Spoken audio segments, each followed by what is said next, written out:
আপনারা জানেন যে কিছুদিন ধরে বাংলাদেশের মধ্যে খুব অশান্তি চলছে এবং সেই অশান্তির কিছুটা আর্স মানে কিছুটা সাপোর্ট আমাদের দেশের মধ্যেও কিন্তু এসে পড়ে গেছে।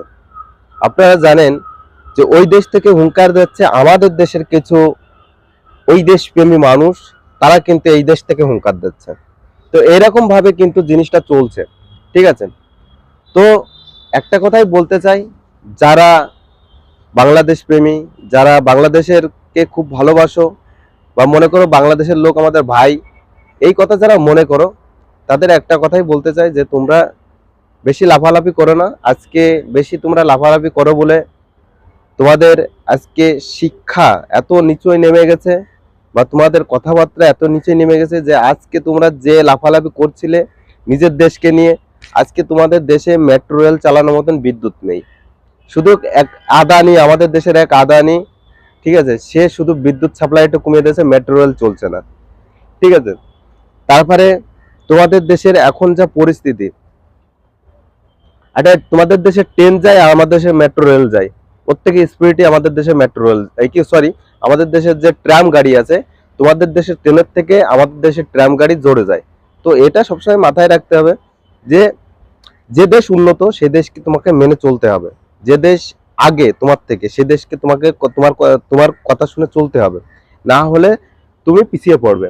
কারণ আজকে ভারত যে সুবিধাগুলো তোমাকে দিচ্ছিল, আস্তে আস্তে কিন্তু ভারত গুটিয়ে নিচ্ছে হাত পা, আস্তে আস্তে ভারত গুটিয়ে নিচ্ছে। ভারত চেয়েছিল যে ভারতের সাথে সাথে পাকিস্তান আর বাংলাদেশকে দুটোকেই টেনে তোলা হবে, কারণ এই দুটো দেশ নিচু আছে। কিন্তু তোমাদের যে কথাবার্তা, তোমাদের যে কাজকর্ম, তোমাদের যে ব্যবহার, সেই ব্যবহারে কিন্তু ভারত লাস্ট পর্যন্ত তোমাদের ছেড়ে দিতে বাধ্য হলো।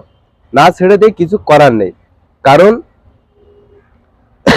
আজকে তোমাদের সাথে বিভিন্ন জায়গায় কিন্তু ব্যবসা বাণিজ্য বন্ধ হয়ে গেছে। বিভিন্ন বর্ডারের যেসব ট্র্যাকগুলো তোমাদের দেশে মাল রপ্তানি আমদানি করতো, সেগুলো কিন্তু বন্ধ হয়ে গেছে। এতে শুধু ভারতবর্ষের ক্ষতি না, এটা মনে রেখো, এটা শুধু ভারতবর্ষের ক্ষতি না, এটা তোমার দেশেরও ক্ষতি। তাছাড়া এই যে যে পোর্টগুলো, বন্দরগুলো তোমরা ব্যবহার করতে, বন্দরগুলো ব্যবহার করে তোমাদের দেশের মাল অন্য দেশে রপ্তানি করতে, সেই বন্দরের ব্যবস্থা কিন্তু এখন ভারত সরকার বন্ধ করে দিল। এগুলো বন্ধ করলে এখন তোমরা কোন দেশ হয়ে তোমরা এই মাল রপ্তানি করবে?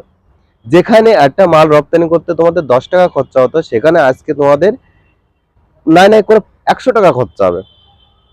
তো সেই জিনিসটা থেকে তোমরা বঞ্চিত হলে শুধু তোমাদের মাত্র তোমাদের ব্যবহারের জন্য।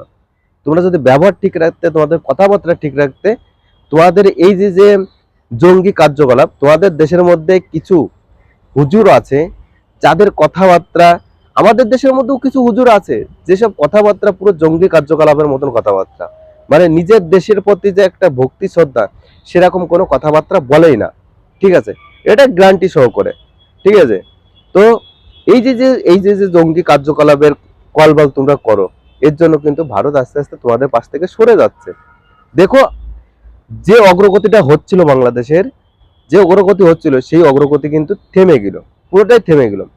তোমরা বলো যে আমাদের বিদেশি, আমরা বিদেশে থাকি, আমাদের বিদেশের টাকায় আমাদের দেশ চলে।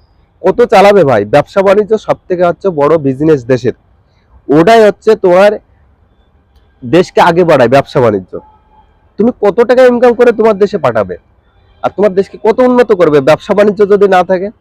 তোমার দেশে আমার দেশের মাল যায় বলে তোমার দেশের জিনিসের দাম কম থাকে, সেই জিনিসটাও তোমরা ভালো চোখে দেখো না, খারাপ চোখে দেখো, ঠিক আছে? তোমাদের দেশ থেকে আমরা কত টাকার মাল রপ্তানি করি, আমদানি করি, এটা শুধু তোমরা হিসাব করে দেখলেই টের পাবে যে এতে তোমাদের ফায়দা না আমাদের ফায়দা। কিন্তু তোমরা হচ্ছে কি বলবো, তোমরা তো শুধরানো মানুষ না, তোমরা কখনো শুধরাবে না, ঠিক আছে? তোমরা এটা করতেই থাকবে।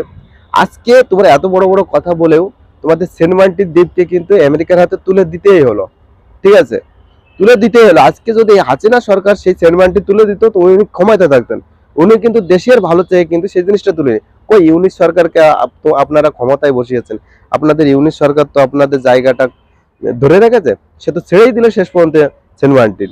এদিক মায়ানমার আপনাদের জায়গা দখল করে নিচ্ছে। ভাই, বড় বড় দেশের সাথে, পাওয়ার শক্তি দেশের সাথে কোনো সময় পাঙ্গা নেবেন না, ঠিক আছে? পাঙ্গা নেওয়াটা একদমই ঠিক না, কারণ ওটা তোমার আয়ত্তের বাইরে, ওটা তোমার ক্ষমতার বাইরে।